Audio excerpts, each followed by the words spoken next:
إلهي بزنته لنكا مران منجدون انداوك أسجلين ليازو جمل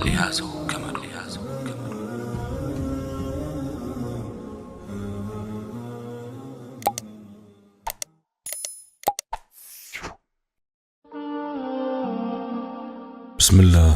اللهم لك الحمد كما ينبغي لجلال وجهك وعظيم سلطانك، والصلاة والسلام على حبيبنا وشفيعنا رسول الله وعلى آله وصحبه ومواله. رب اشرح لي صدري ويسر لي أمري واحلل عقدة من لساني يفقه قولي. السلام عليكم ورحمة الله وبركاته. ውድ ስጦታ ለሚስቶች የተበረከተ ነው። ትምህርቱን እስከ መጨረሻው አድምጡት። በአላህ ፍቃድም የተሳካና ደስታ የተሞላበት ትዳር ይኖራቸዋል። ሚስት ለባሏ ያላትን ፍቅር የምትገልጽባቸው 45 መንገዶች። አንደኛ፣ ባለቤትሽ ከውጭ ወደ ቤት ሲገባ በፈገግታና በጥሩ ቃላቶች ተቀበዩ። ፈገግታና ጥሩ ንግግር ሰደቃ ነው ብለዋል ነቢያችን አለይሂ ሰላቱ ወሰላም። ፈገግታ የደስታ ነጸብራቅ ነው። ሁለተኛ፣ ባልሽ ካንቺ ጋር መውጣትና መግባት በሚፈልግበት ጊዜ የቀጠሮ ሰዓቱን ጠብቂለት። በማይረባ ነገር ጊዜውን አታጥፊበት። ትዳር ሰጥቶ መቀበልን ይፈልጋልና አንቺ ራስሽን ስጪው፣ እሱም እሱነቱን ይሰጥሻልና። ሚስት ለባሏ የተሰጠች ባልም ለሚስቱ የተሰጠ መለኮታዊ ጸጋዎች ናቸው። ሶስተኛ፣ በተለያዩ ጊዜያት የቤት ጌጦችን በመቀያየር ለማስደሰት ሞክሪ። ሴት የባሏ ቤት ጠባቂ ወይም ኃላፊ ነች፣ በጠበቀችው ነገርም ተጠያቂ ነች ብለዋል ነቢያችን አለይሂ ሰላቱ ወሰላም። የባልሽን ስሜት አዳምጠሽና ተረድተሽ እርሱን ለማስደሰት በምታደርጊው ጥረት ቅድሚያ ተጠቃሚዋ አንቺ ነሽ። አንደኛ፣ በዱንያ ያማረ ሕይወት ይገጥምሻል። ሁለተኛ፣ ላደረግሽው መልካም ነገር ሁሉ በጀነት ትካሻለሽ። አራተኛ፣ ባልሽ ካንቺ ጋር በሚያወራበት ጊዜ ከፍተኛ ትኩረት ስጪው። ካንቺ ጋር በሐሳብ ሲቃረንም አስተያየቱንም አክብሪለት። አንድ ግለሰብ ወንድሙን በዝቅተኛ አይን ማየቱ ከወንጀል በኩል በቂ ነው ብለዋል ነቢያችን አለይሂ ሰላቱ ወሰላም። ሰውን ስታከብሪ የሚለውን ለመስማት ጆሮ መስጠት ትጀምሪያለሽ። አምስተኛ፣ ሁሌም ካንቺ እንዳይሸሽ የእዝነት መንፈስሽን ለግሽው። ምክንያቱም እሱ ልክ እንደ ሕፃን ልጅ ጥበቃን ወይም እንክብካቤን ሁሌም ይፈልጋልና። በባልና በሚስት መካከል መዋደድና ፍቅር እንዲኖር ከተፈለገ ርህራሄን ማሳየት ወሳኝ ነው። ስድስተኛ፣ ለባለቤትሽ ያለሽን ፍቅር ለመግለጽ ድንገት አነስተኛ ግብዣ አድርገሽ ጠብቂው። ይህ ደግሞ በመካከላችሁ ያለውን ፍቅር የበለጠ ያጠናክረዋል። የስጦታዎች ዋጋ የሚተመነው በፍቅር መገለጫነታቸው እንጂ በማነስና መብዛቱ ላይ አይደለም። ከነቢዩም አለይሂ ሰላቱ ወሰላም ንግግሮች እንዲህ የሚለውን እናገኛለን። የበግ ሸኮና እንኳን ቢሆን መልካም ነገርን አታሳንስ። ሰባተኛ፣ ለልጆቻችሁ ከፍተኛ ትኩረት መስጠትሽ ለባለቤትሽ ያለሽን የፍቅር ስሜት ከምትገልጭባቸው መንገዶች ዋነኛው ነው። ልጆችን በጥሩ ስነ ምግባር የመቅረጽና ተንከባክቦ የማሳደግ ከፍተኛውን ሚና የምትጫወተው እናት ናት። እናት የመጀመሪያ ትምህርት ቤት ናት ይባል የለ። ስምንተኛ፣ እሱን ብቻ በሚመለከቱ ነገሮች ላይ ከመግባት መቆጠብሽ ለሱ ያለሽን ከበሬታ ከምትገልጭበት መንገድ አንዱና ዋነኛው ነው። ወንዶች በተፈጥሯቸው በሴት ልጅ የመሸነፍ ባህሪ ያላቸው። ስለዚህ ሚስቶች በጸባይና በፍቅር ቢይዟቸው በቁጥጥር ስር የሚውሉ የዋህ ፍጡሮች ናቸው። ዘጠነኛ፣ በሱ ላይ ያለሽን እምነት ወይም መተማመን በጥሩ ቃላቶች ደጋግመሽ ንገሪው። በተለይ ደግሞ በችግርና በመከራ ሰዓት ምን ያክል ታጋሽና ነገሮችን የማከናወን ብቃት እንዳለው ገለጭለት። የሙገሳ ቃላት የትዳርና የፍቅር ግንኙነት ዋልታና ማገሩ ናቸው። 10ኛ ቅር የሚያሰኘውንና ንጹህ ህይወቱን የሚያደፈርስበትን ነገር በፍጹም አታሰሚው። ይህ ነገር ድንገት ብትፈጽሚ እንኳን እንደምትወጂው በመግለጽ ይቅርታን ጠይቂ። አጥፍቶ ይቅርታን መጠየቅ የብልሆችና የትክክለኛ ሰዎች መስመር ነውና። ባለቤትሽ ደስ እንዲለው ቆንጆ ቆንጆ ልብሶችን ልበሽለት። እሱ የሚወዳቸውን የከለር አይነቶችን ምረጭለት። እሱን የሚያስደስተው ከሆነ ሜካፕ ተጠቀሚ። አንቺ ስሜቱን ጠብቂለት፣ እርሱ ፍላጎቶችሽን ሁሉ ያሟላል። ይህኔ ትዳር ያማረ ይሆናል። 12ኛ በምግብ ሰዓት ምግብ አዘጋጅተሽ እርሱ በሚወደውና ደስ በሚለው መልኩ መመገቢያ ላይ በማስቀመጥ አቅርቢለት። ድርጊት ከምናስበውና ከምንናገረው የበለጠ የሰውን ልብ ለመማረክ ከፍተኛ ጉልበት ያለው በመሆኑ ተግባርሽ የሚበረታታ ነው። 13ኛ ሐሳብና ጭንቀቱን ተጋሪው። የገጠሙትን ችግሮች ለመፍታት ያቅምሽን ያክል ሞክሪ።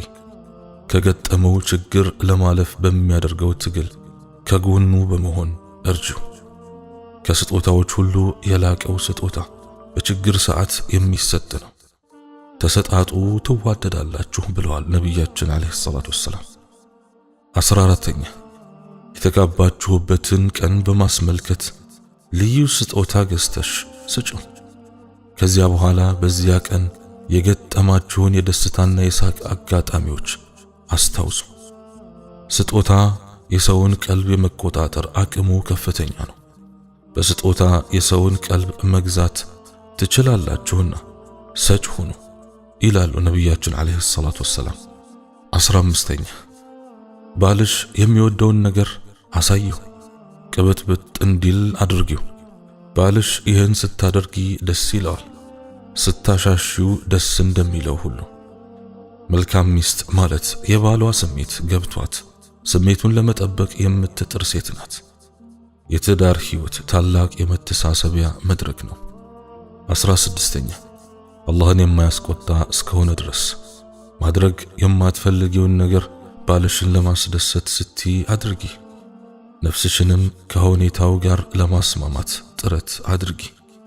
የፍቅር ዓላማ የሚፈልጉትን ነገር ማግኘት ሳይሆን ለሚወዱት ሰው ደህንነት ሲሉ አንድ ቁም ነገር ማድረግ ማለት ነው።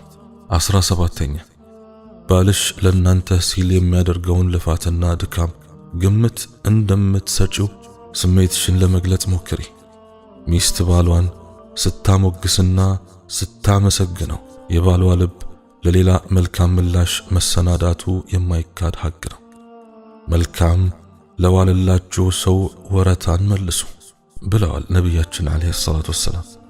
18ኛ ለባልሽ የሰራሽውን ያክል ጥሩ ነገር ብትሰሪና ባይወድልሽ ወይም ባይደሰትብሽ አትበሳጪ። ለዚህም ስቲ የራስሽን ስራዎች ለማሻሻል ሞክሪ። 19ኛ ባለቤትሽን ቤተሰቦቹ ፊት አክብሪው፣ ሚስጥሩንም ጠብቂለት።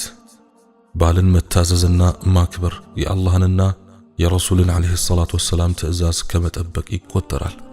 ሚስት ባሏን፣ ባል ሚስቱን ማክበርና መንከባከብ ይጠበቅባቸዋል። 20 ባልሽ ላንቺ ህይወት ምን ያክል አስፈላጊ እንደሆነ ግለጭለት። እንዲሁም በሥራ ቦታውና በህብረተሰቡ ውስጥ የሱ ስራዎች ያላቸውን በጎ አስተዋጽኦ ግለጭለት። ሴቶች የተፈጠሩት ለወንድ ነው፣ ወንዶችም የተፈጠሩት ለሴት ነው። ስለዚህ አንዱ ለአንዱ አስፈላጊ መሆኑን ልንቀበለው የግድ ነው። የአንድ ዛፍ ሁለት ፍሬዎች ናቸው። 21ኛ ባልሽን እንደምትወጂው ለመግለጽ ደጋግመሽ ያ ሐቢቢ የኔ ወዳጅ በማለት ጥሪው። ብዙ ገንዘብ እንዲሰጥሽ አትወትውችው፣ አታስቸግሪው። ነቢዩ ሰለዋቱ ረቢ ወሰላሙሁ ዐለይህ ለዓኢሻ ያላቸውን ፍቅር ለመግለጽ ሲያቆላምጧት ዓኢሽ ብለው ይጠሯት ነበር። ለባለትዳሮች የተሰጠ የቤት ሥራ ነውና እናንተም ሞክሩት። 22ኛ ከባልሽ ጋር በሚኖርሽ የኑሮ ሂደት ቃል አክባሪ ሁኚ። አንዳንድ ስህተቶቹን በይቅርታ እለፊው። ባሏ እየወደዳት የሞተች ሴት እሷ የጀነት ናት ብለዋል ነቢያችን አለይሂ ሰላቱ ወሰላም። የባልን ደካማ ጎን ተረታ እንደ አመጣጣቸው ለማስተናገድ የምትሞክር ሚስት በእውነቱ ታላቅ ሴት ናት። 23ኛ ባልሽን ወዴት እንደሚሄድ ገንዘቡን በምን መልኩና ለምን እንደሚያወጣ አትጠይቂው። አንቺም በተቻለሽ አቅም ገንዘብሽን ለርሱ ስቲ አውጪ። ገንዘቡን ወይም ሀብታችሁን ለማበራከት በሚደረገው ጥረት ተሳታፊ ሆኚ። በመካከላችሁ መዋደድንና መተዛዘንን ማድረጉ ታላቅ ተአምር ነው። 24ኛ ወደ ቤት በሚገባ ሰዓት እንኳን ደህና መጣ ብለሽ ተቀበዩ። ሳሚው ሲናገርም በወሬው ተካፈይ። በዝምታ ጭር አታሰኙ። ባለቤትሽ ወደ ቤት ሲመጣ ጥሩ አቀባበል አድርጊለት። እርሱ ያንቺን ርህራሄና ፍቅር ሲያይ ድካሙ ሁሉ ይጠፋል፣ መንፈሱ ይታደሳል። 25ኛ አላህ ሱብሓነሁ ወተዓላ ብዙ ልጆች ቢሰጣችሁም እርሱ ለሕይወትሽ በጣም አስፈላጊ መሆኑን ግለጭለት። ከዚህም ባሻገር ሙሉ ጊዜሽን ለርሱ አድርጊ። የሚወደውን ነገር ሁሉ አድርጊለት። እንደዚህ አይነቷ ሚስት ባሏን የማንበርከክ አቅሟ ከፍተኛ ነው። 26ኛ በውስጥሽ ያለውና የሚያስጨንቅሽን ነገር ሁሉ ሳትደብቂ ንገሪው። ለርሱም ስቲ መስዋዕትነት ክፈይ። የተወሰኑ አቋሞችሽን ለርሱ ስቲ ተይ። ግልጽ ውይይት የትዳር ማሳመሪያ መሰረታዊ መርሆ ነው። 27ኛ የውስጥ ስሜቱ መገላበጡን ወይም መረበሹን ግምት ስጪ። የሚያልፍባቸው ወይም የሚያጋጥሙት አስቸጋሪ ሁኔታዎችን በመረዳት ተንከባከቢው። በችግርም ጊዜ ከጎኑ በመቆም ድጋፍሽን ስጪው። የባሏ ሐሳብና ጭንቀት ገብቷት ከጎኑ የምትሆንን ሴት ባሎች ያከብራሉ። 28ኛ አላህ ሱብሓነሁ ወተዓላ እሱን እንደሰጠሽና እሱም ሕይወትሽ በደስታና በመልካም ነገር እንደሞላት ግለጭለት። እነርሱ ለእናንተ ልብሶች ናቸው፣ እናንተም ለእነርሱ ልብሶች ናቸው ይላል አላህ ሱብሓነሁ ወተዓላ በተከበረው ቁርአኑ። ሕይወትን በደስታ ከሚሞሏት በርካታ ነገሮች መካከል ተስማሚ የትዳር አጋርን መገኘት ነው። 29ኛ የሚወደውን ነገር ሁሉ አቅርቢለት። እረፍት እንዲያገኝ ጣሪ። በተለይ ጾታዊ ነገሮች ላይ ካንቺ እንዲሸሽ አታድርጊው። ስሜቱን ጠብቂለት። 30ኛ ቤተሰባዊ ጫናዎችና ኃላፊነቶችን እንዳይከብዱት በሁሉም መልኩ ተጋሪው። ከአቅም በላይ የሆኑ ነገሮችን በመጠየቅ አትጫኑ። አላህ ሱብሓነሁ ወተዓላ ባሪያውን በመርዳት ላይ ነው፣ ባሪያው ወንድሙን በመርዳት ላይ እስከሆነ ድረስ ብለዋል ነቢያችን አለይሂ ሰላቱ ወሰላም። 31ኛ ቤተሰቦቹንና ጓደኞቹን አክብሪለት፣ በእነሱም ፊት አሞጋግሹ። ባልን መውደድና ማፍቀር ቤተሰቦቹን ከማክበርና ከመውደድ ጋር ይያያዛል። አንዱን ጥሎ አንዱን አንጠልጥሎ እንዳይሆን ነገሩን በጥሞና ማየቱ ይበጃል። ዝምድና ቆራጭ የሆነ ሰው ጀነት አይገባም ብለዋል ነቢያችን አለይሂ ሰላቱ ወሰላም። 32ኛ ብቻችሁን በምትቀመጡበት ጊዜ እጅሽን እጁ ላይ በማድረግ አንዳንድ ቀልዶችና ጨዋታዎችን አሰሚው። ከባለቤት ጋር ጣፋጭ ጊዜያትን ማሳለፍ በቀላሉ ከአእምሮ የማይጠፋ ሕያው ትዝታን መፍጠር መቻል ስለሆነ በትዳር ሕይወት ውስጥ ከፍተኛ ትኩረት ይሻል። 33ኛ በህመሙ ጊዜ ራስጌው ጋር ቁሚ። እሱ እንዲያርፍ አንቺ እንቅልፍ አትተኝ። ዱዓም አድርጊለት። የልብ ወዳጅ ወይም ትክክለኛ ጓደኛ የሚገለጸው በችግርና በመከራ ሰዓት ከጎን የሚቆም ሲሆን ብቻ ነው። 34ኛ ባልሽ አንቺን በሚፈልግሽ ሰዓት ቀረብ ብለሽ በፍቅር እቀፊው። በተለይ አንድ ነገር ሲያስጨንቀውና ሲበሳጭ በማቀፍ ለርሱ ያለሽን ጥሩ ስሜት ግለጭለት። ባል ሚስቱን ከጠራት ለግብረ ሥጋ ግንኙነት ከፈለጋት እሺ ብላ ትምጣ፣ ፈቃዱን ትሙላ ብለዋል ነቢያችን አለይሂ ሰላቱ ወሰላም። 35ኛ ባለቤትሽ የሚወዳቸውን የምግብ አይነቶችን አብሲለት፣ በአይነት አይነትም አቅርቢለት። በተለይ ጣፋጭ ነገሮችን አሳምረሽ ስትሰሪለት በጣም ይወድሻል። ባለቤትሽን ለማስደሰት መሞከር ትዳርን ለመጠበቅ ከሚደረጉ ጥረቶች ዋናው ነው። 36ኛ ቤተሰቦቹን በተለይም እናቱንና አባቱን ከማክበርና ከማላቅሽ የተነሳ በመልካም ሁኔታ ተኗኗሪያቸው። ከሰዎች ጋር ስትኗኗር በመልካም ስነ ምግባር ተኗኗር ይላል ሐዲሱ።